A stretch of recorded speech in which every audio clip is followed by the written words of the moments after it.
cả xoay xi măng mười lò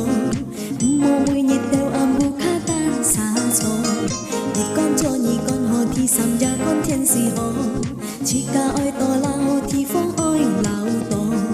ngày theo khen nhiều lời trong có chỉ cả phồn phồn hi hi yêu mà cái sang xe mới đem xuống kỳ sâu gì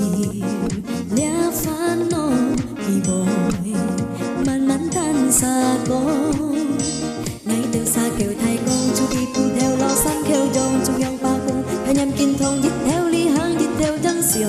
ngày từ xa kêu thay con dít thịt phần nô mô chơi sim song dít theo hàng ngày từ dít theo con mốt càng xeo ly càng nhìn con ngày từ xa kêu thay con chú đi cùng theo lo sáng kêu dòng chung yang ba cùng theo nhằm kinh thông dít theo ly hang dít theo trắng xiêu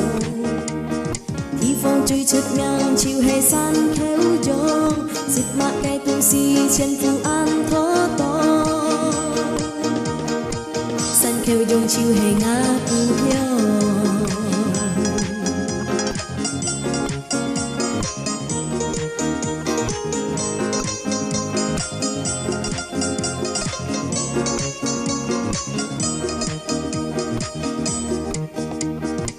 chỉ cả heo sang nhìn chỉ cả xoay xi măng mời lo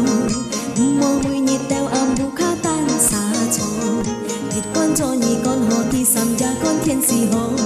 chỉ cả oi to lao thì phong oi lao to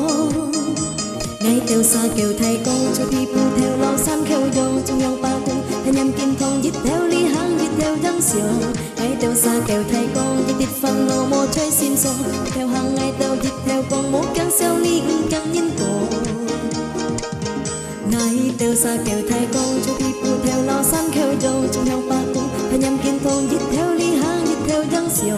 ngày theo xa kêu thay con dít thịt phần nô mô chơi sim song theo hàng ngày theo dít theo con mốt càng xeo ly càng nhìn thì phong truy chút nhang chiều hè san kêu dòng dít mà cây tu si trên phù an thó to san kêu dòng chiều hè ngã tu hiyo